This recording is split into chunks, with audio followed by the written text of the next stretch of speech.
हलजे सुर्ख सवेरन भरपूर वञे थी वाट असांजी दूर वञे थी हल तुंहिंजे थी ताईं हलजे हल तुंहिंजे थी ताईं हलजे। उस्ताद फैज़ महमूद तालपुर साहब जिन खे त पाण जी लेक्चर जो उनवार आहे साम्राज्य कौसर जी मुख़्तसर तारीख़। अयो टेप करिए करें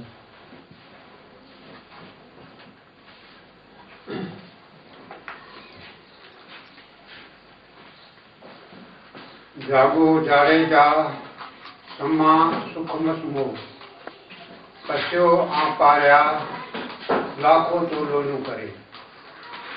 साथियों जी सिंध जी असांजे हफ़्तरस जलजाद जी कायद इनकलाब बस परी जो ॾाढी ख़ुशी जी ॻाल्हि आहे। अॼु मिठी जे साथियुनि सां मुलाक़ात थी आहे। ये मुझे पहिरियों त लेक्चर आहे। हाणे जेके इनकलाबी गीत ॿुधासीं उन्हनि जहिड़ो का रत जूं 4 बोतलूं जिस्म में कढियूं। इंतहाई घणी ख़ुशी थी। ऐं सभिनी जो इनकलाबी जज़्बो बुलंद हूंदो आहे। भाॻे तुंहिंजो कौल आहे तव्हां दोस्त खे पूरी तरह ॼाणो ऐं दुश्मन खे पूरी तरह ॼाणो। तव्हां पंहिंजो पाण खे पूरी तरह ॼाणो ऐं पंहिंजा दुश्मन पूरी तरह ॼाणो। तव्हां समय जंगियूं बिना हाराइण जे लड़ी सघो था। त पाण खे ॼाणणु ऐं दुश्मननि खे ॼाणणु इहो कामयाबी लाइ लाज़मी आहे। अॻे नंढे हूंदे कहाणी में ॿुधासीं हिकिड़ो बादशाह हुनजो शहर पोइ 3 महीने में हिकिड़ो दफ़ो मुक़ररु तारीख़ ते राका थींदो। पोणे तारीख़ ते शहर ख़ाली करे माण्हू भॼी वेंदा। राका थींदो आदमबू आदमबू आदमबू कंदो सॼो शहर मुसे वेंदो। हिन दौर में उहो राका सॼो सॼी दुनिया में आदमबू आदमबू करे लुटे फुरे मारे थो। उहा आहे साम्राज्य। साम्राज्य जी फुलुट खां हींअर दुनिया जी का बि जॻह वांदी कान्हे। साम्राज्य जिते जिते उनखे का दौलत का शइ नज़र अचे थी उते वञा चंबा कनि था। पाण अख़बार में पढ़ंदा आहियूं G8 ग्रुप ऑफ 8 8 जो ग्रुप 8 जो टोलो साम्राज्य टोलो हिन दौर में फुलुट जो टोलो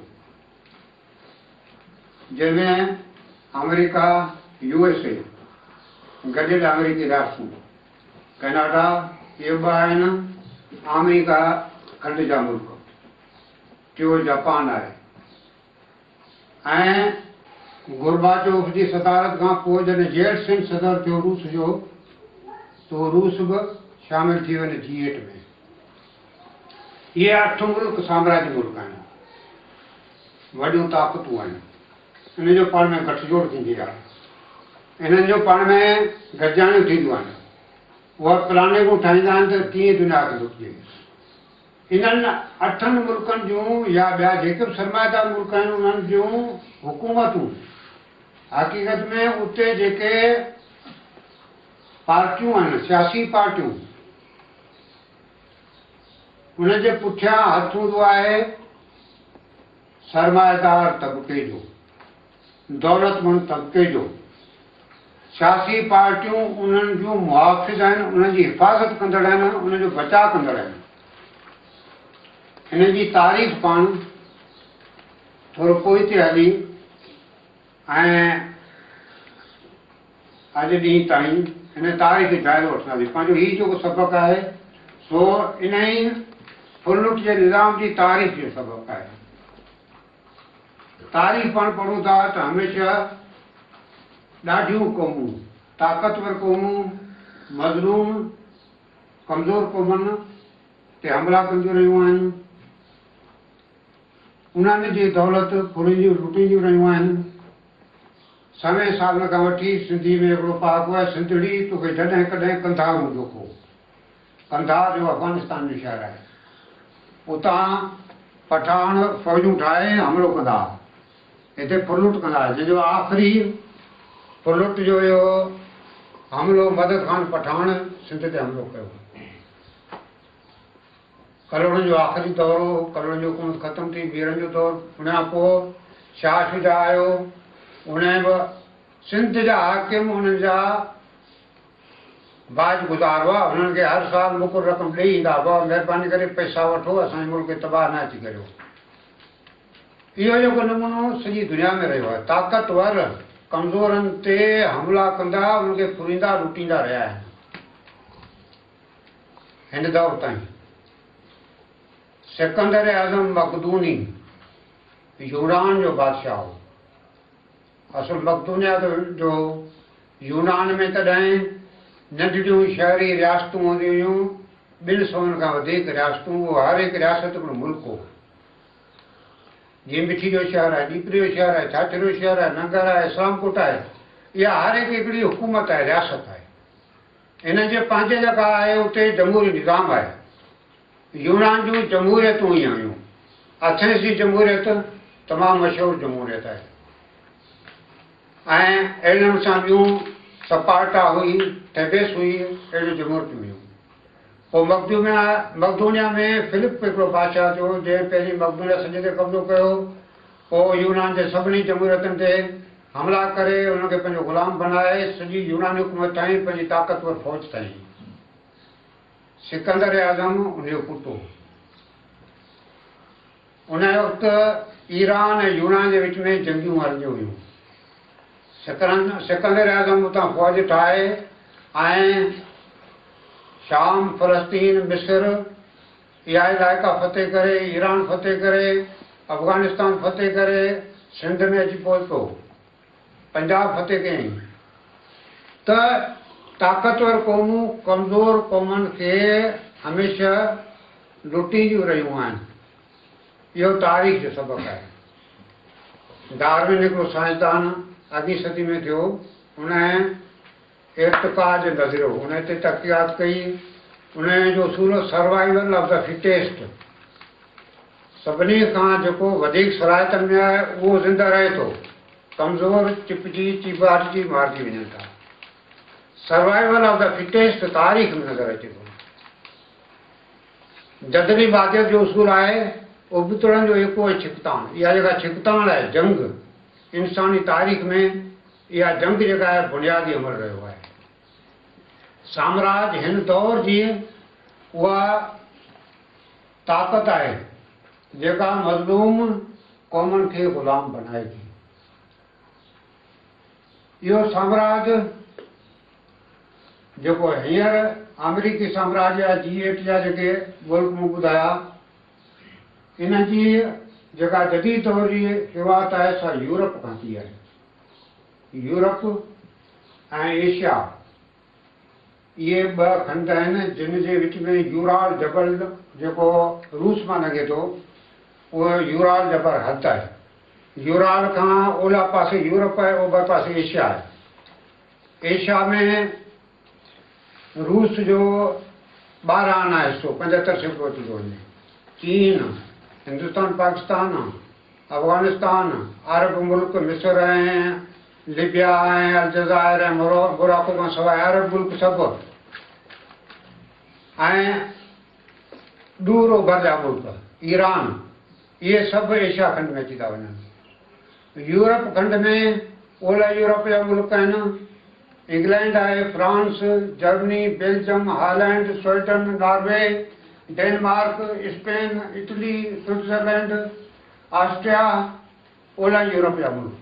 ओभर यूरोप जा मुल्क हंगरी, बल्गारिया, चेकोस्लोवाकिया, पोलैंड, इहे सभु ओभर यूरोप जा मुल्क, इहे यूरोप में अची था वञनि। हीउ जेको जदीद हिंद दौर जो साम्राज्य आहे, इन जी शुरूआत यूरोप मां थिए थी। अॼु खां 1000 साल अॻे यूरोपी जेका आहे ॿाहिरि उरा दुराई शुरू थी। यूरोप में ईसाइयत शुरू थी। ये पोप रोम में पोप हूंदो उनजी जहिड़ो कर मज़हबी बादशाही। हुन ॼार विछालो ईसाइयत जो जेको रोमन कैथोलिक फ़िरक़ो आहे उनजो सॼे यूरोप में ॼार विछाइलो। उन्हनि जूं कलीसाऊं हुयूं, उन्हनि जा देवल हुआ, चर्चिस, उन्हनि जा वॾा बिशप पादरी हुआ, पोइ हेठि ॿिया पादरी हुआ। अहिड़े नमूने सां सॼो ॼार विछाइलो ऐं उन्हनि जे देवलनि वटि आहिस्ते आहिस्ते थी दौलत गॾु थींदी वई, दौलत जा अंबार। हिन वक़्त जो पाण जीअं अरबपति चऊं, वॾियूं वॾियूं देवलियूं जेके आहिनि उते जेके वॾा चर्च कलीसाऊं उहे अरबपति उन दौर जा हुआ।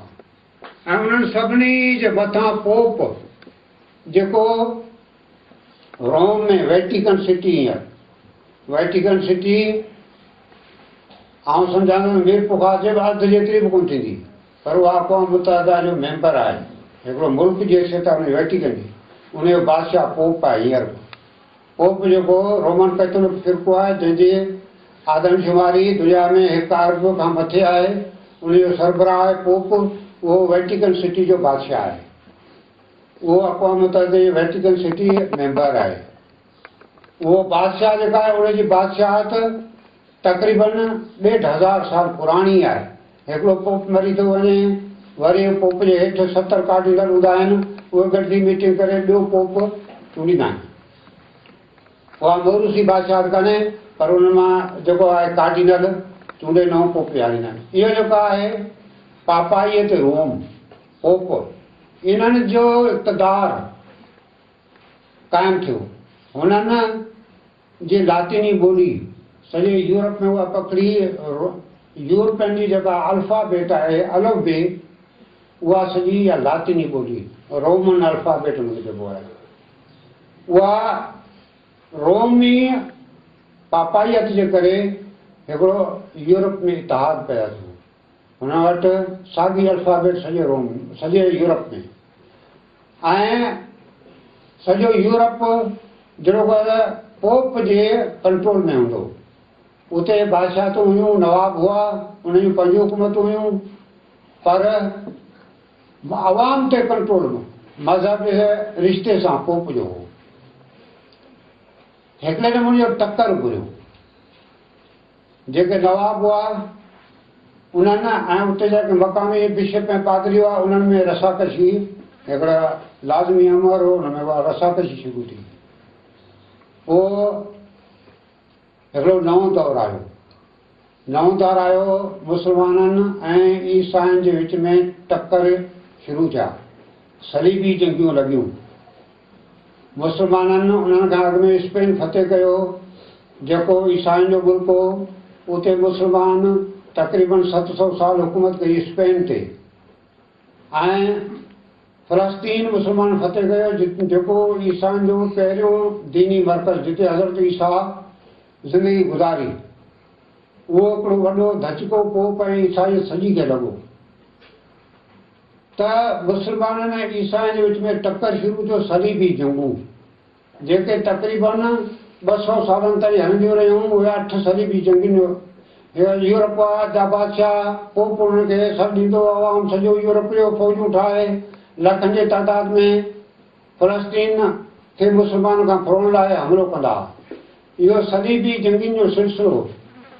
हिकिड़े दफ़ा फ़ौजूं ठाहे यूरोप जा माण्हू आया, जंगियूं थियूं, उहे माण्हू मरी विया, भॼी विया, जंग ख़तमु थी।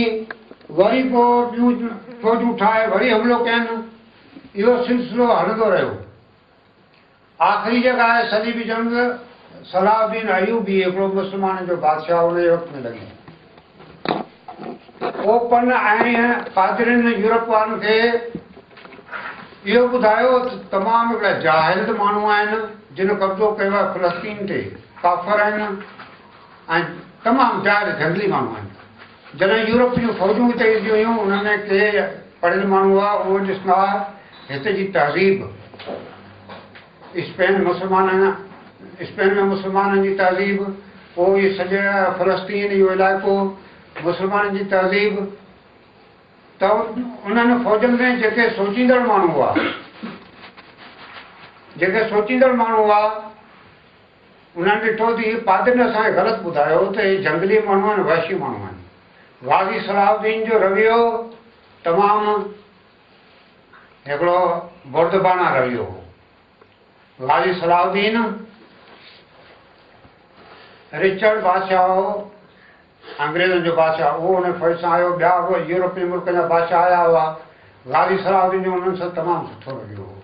रिचर्ड बादशाह उन जंग हलंदे बीमार थी पियो। गाज़ी सलाहुद्दीन खे ख़बर पई। गाज़ी सलाहुद्दीन पंहिंजो शाही तबीब तमामु होशियारु हो। उहो रिचर्ड बादशाह खे मोकिलियईं, या पोइ मोकिलियईं त खणी पंहिंजे विच में जंग आहे। उहा जंग जेका आहे उसूल जे बुनियाद ते ज़ाती तरह तूं मुंहिंजो दोस्त आहीं। जेकॾहिं तूं चाहीं त हीउ मुंहिंजो हकीम तमामु होशियारु हकीम आहे, हीउ तुंहिंजो इलाजु कंदो, सही नमूने सां इलाजु कंदो। रिचर्ड बीमार मोह थिए, हुन ॾिठो त ठीकु आहे, हाणे हीउ हकीम असां वटि ईंदो आहे, जेकॾहिं गड़बड़ कयईं त हीअ हिन जी पंहिंजी जान ख़तरे में आहे। हकीम खां इलाजु करे सिहतमंद थी वियो। अहिड़े नमूने गाज़ी सलाहुद्दीन जी फ़ौज जो तमामु सुठो रवैयो हूंदो हो ऐं उन्हनि खे वरी आज़ादु छॾे ॾींदा, ऐं मुस्लमान जेके कैदी थी विया उनखे क़तलु करे छॾींदा।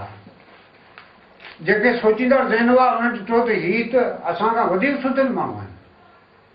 यूरोप में उहो वापसि विया ऐं यूरोप जा केतिरा ई शहर अंग्रेज़ी में नज़म पिया आहिनि। गाज़ी सलाहुद्दीन सलाडीन अंग्रेज़नि में चइबो आहे। उन ते अंग्रेज़ शाइरनि सारा में नज़म लिखिया आहिनि सलाहुद्दीन ते। सलाहुद्दीन मुस्लमान हो, ईसाई हुन जा दुश्मन हुआ, पर हुनजे रवैये, हुनजे किरदार खे सारायो आहे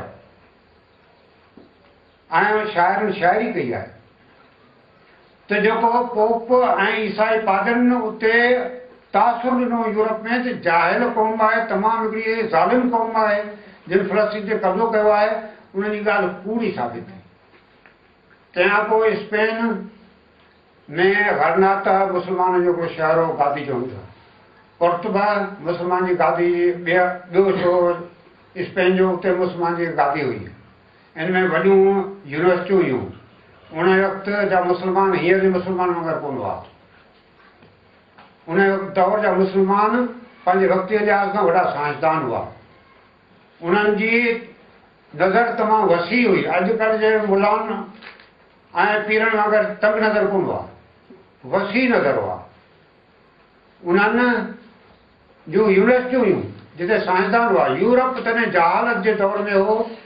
यूरोप वारा हुनखे तारीख़ में dark ages of Europe, Europe जो ऊंदाहो दौर, वहशी यूरोप हो, दरंदो यूरोप हो। त यूरोप जा केतिरा ई नौजवान मुस्लमान जी यूनिवर्सिटियुनि में, स्पेन जे गरनाता ऐं पुर्तबा यूनिवर्सिटियुनि में, मिस्र जी काहिरा यूनिवर्सिटी में ऐं इराक जी बगदाद यूनिवर्सिटी में हज़ारे शागिर्द यूरोप जा पढ़ंदा हुआ। हू ईसाई हुआ, पर मुस्लमान एतिरा त फ़राख़ दिल हुआ जो हुन वटि इहो कोन हुयो भाई हीअ असांजे यूनिवर्सिटी में पढ़े थो, हीअ ईसाई आहे, हीअ उहा न। तॾहिं अॼुकल्ह जे दौर वांगुरु कोन हो। वीज़ा ऐं पासपोर्ट जूं पाबंदियूं माण्हू पिया हलंदा हुआ। ऐं अॼुकल्ह जे दौर वांगुरु इहा लालच हबच कान हुई। वताए वांगुरु रखी कुल्हे ते रखी अमरा निकितो मानी राजनि ते, परवाह ई कान्हे कंहिंखे त ऐं हिंदू जो मूं वटि पैसो आहे को मुसाफ़िरी जो, सफ़र जो ख़र्च जो न। जिते वियो माने खे ख़बर पई आहे मुसाफ़िर आहे, हुनखे ख़ुशी सां मानी खाराईंदा, हंधि बिस्तरो ॾींदा। महिमान जी ख़िदमत हिकिड़ो वॾो एज़ाज़ हो हर हिकु माण्हू लाइ। तंहिंजे करे माण्हू सफ़र पिया कंदा हुआ। हुनखे इहो को कोन हूंदो त को सफ़र में मूंखे के परेशानियूं थींदियूं। माण्हू आमदम सफ़र कंदा, न वीज़ा पासपोर्ट जी का को शर्त हिन जो, न को का ॿी मजबूरी। त गरनाता, पुर्तबा, काहिरा, बगदाद जी यूनिवर्सिटी में हज़ारे यूरोप जा शागिर्द पढ़ंदा हुआ। उन डार्क एजिस वारे दौर में उन्हनि शागिर्दनि उतां इल्मु किराए पंहिंजे वतन वापसि वरिया। हुननि ॾिठो त हीअ जेके ईसाई आहिनि पादरी, इन्हनि त हिते ज़ुल्म कयो आहे, सॼे यूरोप खे डार्क ऊंदाहो बनाए छॾियो अथनि। जी अॼुकल्ह मुस्लमान दुनिया में ये मुला ऐं पीर पिया कनि, उहो साॻियो किरदारु हूंदो हुन हे हिननि त वॾो ज़ुल्म कयो आहे यूरोप वारनि सां। हुते नई सुजागी पैदा थी जंहिंखे अंग्रेज़ी में चइबो आहे रिनाइसेंस, निशात सानिया, उर्दू में निशात सानिया, अरबी में, ऐं सिंधी में पाण नई सुजागी जो दौरु आयो। माण्हुनि सोचणु शुरू कयो। मुस्लमाननि में फ़ल्कियात जा माहिर हुआ, इन्हनि जा शागिर्द जेके फ़ल्कियात जा यूरोप में विया, उन्हनि फ़ल्कियात ते तहक़ीक़ात कई। गैलीलियो इटली जो हिकिड़ो नौजवान हुते फ़ल्कियात ते तहक़ीक़ात कई। उन साबित कयो ज़मीन गोल आहे, सिज चौधारी फिरे थी। उनजो पादरी हुआ, उन्हनि चयो बाइबल में लिखियलु आहे ज़मीन सिधी आहे, तूं चए थो गोल आहे, काफ़र, तूं वाजिबुल क़त्ल आहे, तूं क़त्ल था कराए। ताज़ीर ॾिनो उन्हनि, मज़हबी फ़ैसिलो ही काफ़र आहे, वाजिबुल क़त्ल आहे, हिनखे क़त्ल कयो वञे। जले आया, पादरियुनि ॾिठो आहे ताणी पोड़ो माण्हू आहे, हुनखे थोरो दिलि में रहम अची वियो। चवनि हाणे तूं जेकॾहिं हिते हीउ वॾो अंबो हज़ारनि जो आहे जेको तोखे फांसी ते चढ़ंदे जो ॾिसण लाइ आया आहिनि, तूं जेकॾहिं हिन जे अॻियां ऐलान करी त आउं ग़लति हुयुसि, ज़मीन गोल कान्हे सिधी आहे ज़मीन, जेकॾहिं इहो ऐलान करी त पोइ तो तव्हां हीअ फांसी जी असांजी सज़ा माफ़ था कयूं। गैलीलियो हर कंहिंखे मिठो आहे, ॾिठो त हाणे आउं मरां थो, चए ठीकु आहे ऐलान थो करे। ऐलान कयईं त ज़मीन गोल कान्हे सिधी आहे, मूं ग़लति ॿुधायो हो। घर में दोस्त बीठो त चयो छा थो चई, चए ज़मीन आहे गोल पर हाणे फाथा आहियूं वञी। इहा ॻाल्हि पादरी ॿुधी वठी, चई त आस्ते पर हुन ॿुधी वठी, हुनखे सरला हुआ, मुंझड़ा कोन हुआ, हुन ॿुधी वठी। हुन चयो ही को अंदर में इहो ओड़ो ई साॻियो आहे, चाढ़े फांसी ते। उहो साइंस जो पहिरियों शहीद हो। अहिड़े नमूने सां साइंस ऐं ईसाइत में टक्कर हलियो। फ़िक्र जी आज़ादी हिकिड़ो किताबु आहे, मोहम्मद इब्राहिम जो तर्जुमो कयो आहे।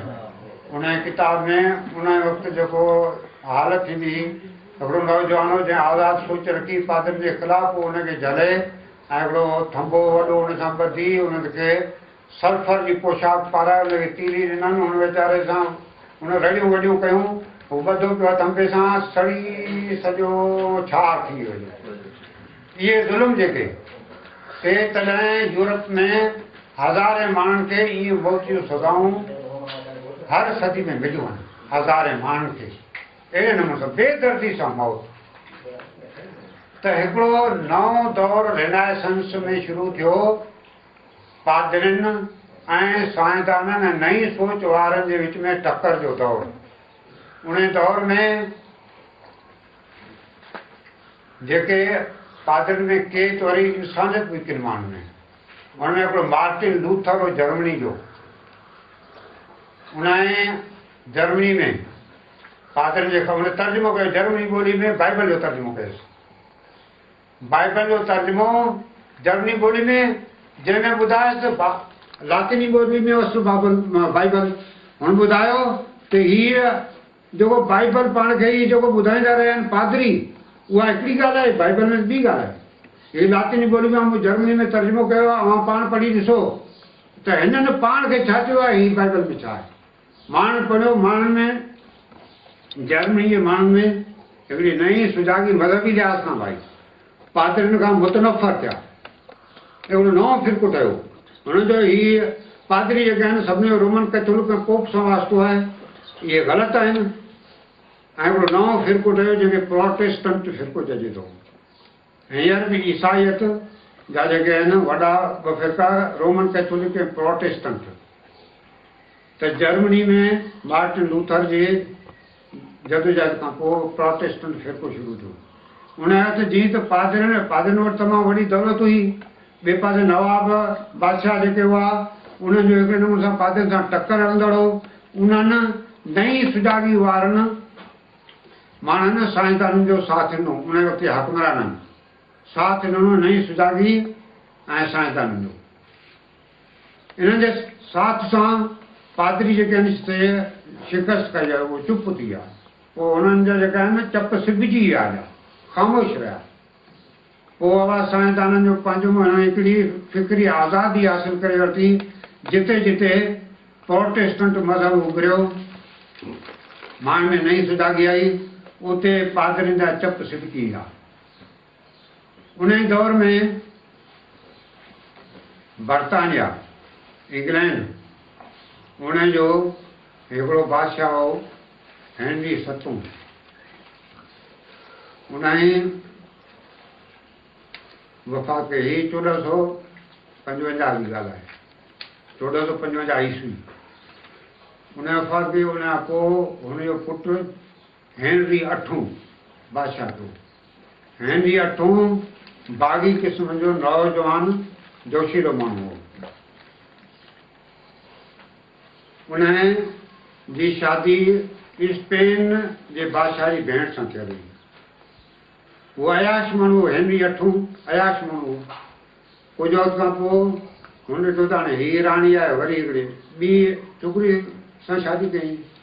ईसाई मज़हब में आहे त हिकिड़ी ज़ाल रखी सघिजे थी, ॿी सां शादी नथी करे सघिजे। पोप हिन खे रोकियो। पोप रोकियो, हिन चयो त तूं केरु थींदो मूंखे रोकण वारो? हेनरी अठें जो।